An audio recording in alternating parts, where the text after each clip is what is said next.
नमस्कार, फिर पैसा बोलता है में आपका स्वागत है। आज मार्केट ऊपर उठी थी और लगता था पॉजिटिव में क्लोज होगी, लेकिन जो 50 पॉइंट का ओपनिंग गेन था वो बरकरार नहीं रह पाया। मार्केट आखिर में वो 50 पॉइंट नीचे आ गया, लेकिन 15 मिनट की एवरेज को देखते हुए उसे 10 पॉइंट ऊपर मार्केट क्लोज हो गया। तो मार्केट +10 क्लोज हो गया, निफ्टी +40 क्लोज हो गया। लेकिन अंत में ये सच है कि मार्केट नेगेटिव क्लोजिंग हुआ था। आखिरी टिक जो था वो नेगेटिव था। इसमें आज अनेक डेवलपमेंट्स हैं। कल नास्डैक, S&P 500, डाउ सब ऊपर क्लोज हुई। ये समझ के कि मार्केट में अच्छी खबर है कि ट्रंप इतना टैरिफ नहीं लगाएंगे, लेकिन ट्रंप ट्रंप हैं, उन्होंने एक नया टैरिफ लगवा दिया। उन्होंने बोला कि जो वेनेजुला से ऑयल लेके आएगा उस पर एक्स्ट्रा 25% टैरिफ लगेगा। इसे सेकेंडरी टैरिफ बोलते हैं। तो लगता है कि ये टैक्स पे टैक्स है या सेस जैसा है, और जो वेनेजुला से ऑयल खरीदता है वो टैक्स भरेगा। और ये भी कहा है कि 1 साल के लिए पनिशमेंट रहेगा। अगर आपने वेनेजुला से खरीदा है तो 1 साल के लिए टैक्स लगेगा।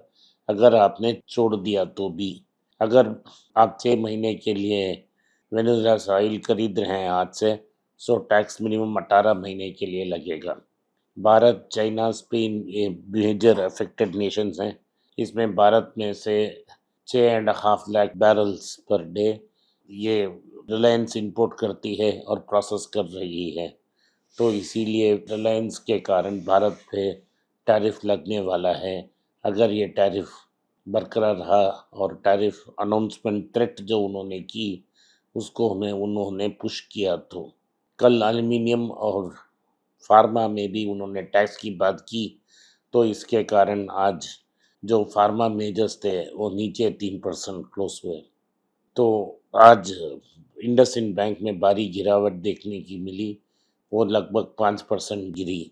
इसका मेजर रीज़न था क्योंकि जीएसटी डिपार्टमेंट ने इंडसइंड बैंक को 30 करोड़ का नोटिस भेज दिया है। बैंक उसे कंटेस्ट कर रही है, बैंक उसे अपील करने वाली है। बैंक ने ये कंसीड नहीं किया है कि उसे 30 करोड़ देना है।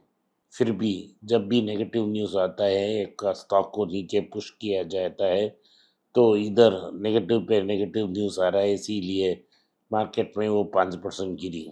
लेकिन अगर आप आज या कल इसको कंसिडर करेंगे और 5 साल के लिए बैठे रहेंगे तो ये रिकवरी आएगी।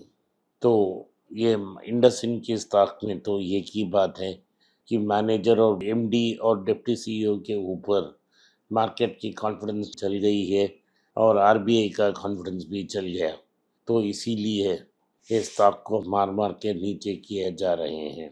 तो हम अनेक बार ऐसा हुआ है कि हमने इसे चीप खरीदा और ऊपर जाके उसे एग्ज़िट कंसिडर किया। इसीलिए मुझे लगता है कि ये एक अपॉर्चुनिटी है। आज ब्लूमबर्ग में एक हेडलाइन को देखने मिला जिसमें कहा गया कि भारत टैरिफ किंग है और उसने टैरिफ वॉल को ब्रेक डाउन कर दिया। मेरे हिसाब से ये टोटल और कंप्लीट सरेंडर है।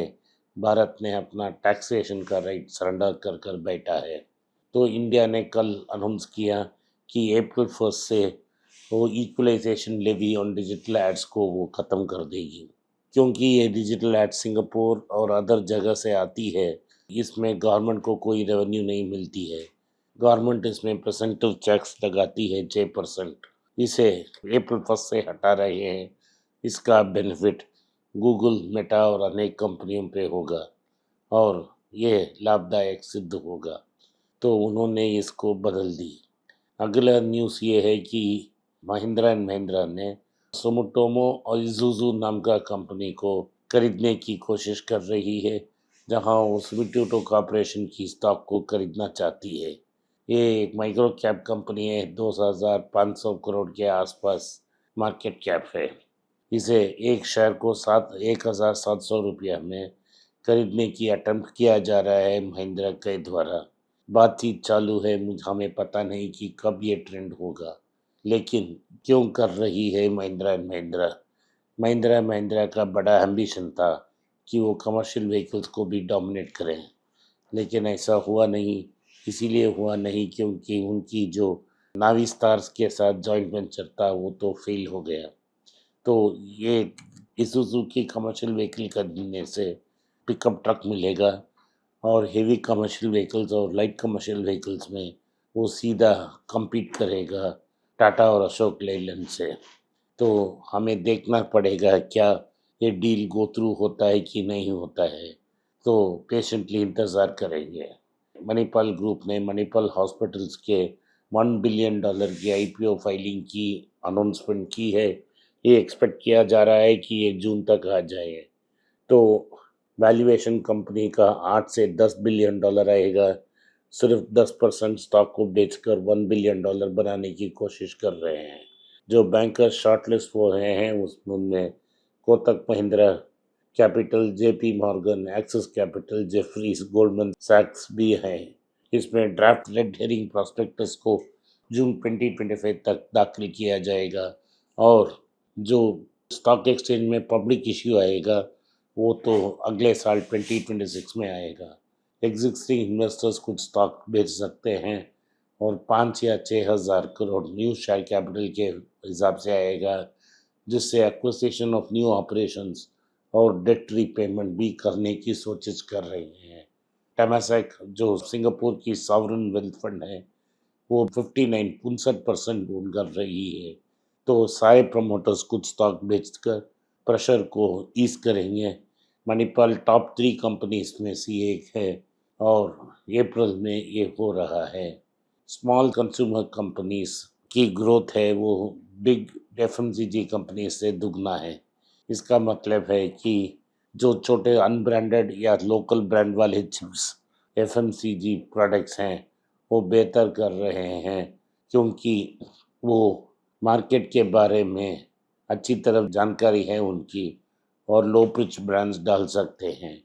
बिग एफएमसीजी ब्रांड्स को जैसे Hindustani Lever, ITC, Marico, Britannia and Parle को मार्केट शेयर घूम रहे हैं और लोकल ब्रांड्स को मार्केट गेन हो रही है। लोकल ब्रांड की डोमिनेशन इतना स्ट्रांग है कि वो 40% मार्केट शेयर को कंट्रोल कर रही है। तो लोअर डिस्ट्रीब्यूशन कॉस्ट है, आदमी का सैलरी कॉस्ट लोअर है और सारे बेनिफिट्स उनके हैं। तो एफएमसीजी ने प्रीमियराइजेशन का स्ट्रैटेजी खरीदी है। तो इसका मतलब है टॉप एंड कस्टमर्स हैं उस पर कॉन्सेंट्रेट कर रहे हैं। ITC, HUL and Godrej consumer ये अफोर्डेबल पैकेट्स को भी लॉन्च करने की कोशिश करेंगे कि ये बड़ा ब्रांड को छोटे साँचे में भेजेंगे। दिल्ली हाई कोर्ट में एक नया केस आया है जिसमें रोशे और नैटको को 20 केस है। नैटको फार्मा की डिडिस्प्लाम एक पेटेंट है जिसका पेटेंट राष्ट्र है। तो उन्होंने ये दवा की, फिर से उन्होंने छोटे टाउन में गए और मार्केट में इसको डेवलप की। तो कोर्ट ने नाटको को ये ड्रग बेचने के लिए अलोकेट की क्योंकि कस्ट पेशेंट्स को एक एडवांटेज मिल रहा है कि पेशेंट्स को एक बड़ा एडवांटेज मिल रहा है क्योंकि एक बड़ा कॉस्टली ड्रग को एक चीप ड्रग से ये रिप्लेस कर रहे हैं। अगर राशे इस केस को जीत जाती है तो उनको डैमेजेस क्लेम करने को मिलेगी। तो नाटको फार्मा अभी तक जो कर रही है कंटिन्यूइंग मैन्युफैक्चरिंग निडिस्पिन और ट्रायल जारी रख सकती है। जब ट्रायल ख़त्म होगी, जब हिसाब जवाब देखा जाएगा। ज्वेलरी स्टॉक्स जो हैं अच्छे परफॉर्म कर रहे हैं। ट्रेडर्स बेस कर रहे हैं, गोल्ड बेट कर रहे हैं कि गोल्ड ऊपर जाए। लेकिन स्टॉक की प्राइस टाइटन हो या कल्याण ज्वेलर्स वो बहुत ज़्यादा है। इस कैटेगरी में चीपेस्ट पोजीशन स्टॉक तंगमईल ज्वेलर्स हैं जो 50 टाइम्स अर्निंग्स में हैं। आज के लिए इतना ही। आपने इस पॉडकास्ट को सुना, इसके लिए मैं आपका आभारी हूँ। हो सके तो वीडियो को लाइक कीजिए, चैनल को सब्सक्राइब कीजिए और बेल नोटिफिकेशन दबाएं। इस वीडियो को अपने दोस्त और रिश्तेदार के पास भेजें और उनको देखने की आग्रह करें। नमस्कार, धन्यवाद, जय हिंद।